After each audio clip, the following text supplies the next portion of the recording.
இதை வெண்குஷ்டம்னு சொல்லுவாங்க முன்னாடி.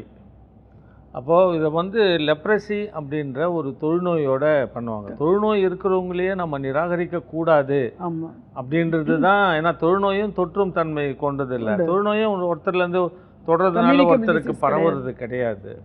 ஆனால் இதை வந்து சமஸ்கிருதத்தில் ஸ்வேத குஷ்டான்னு சொல்லுவாங்க. அதை பேஸ் பண்ணி இதுக்கு அந்த பேர் இருந்ததுனால முன்னாடி வெண்புள்ளி இருந்தவங்கள நிறைய ஒதுக்குற சம்பவங்கள் இருந்தது.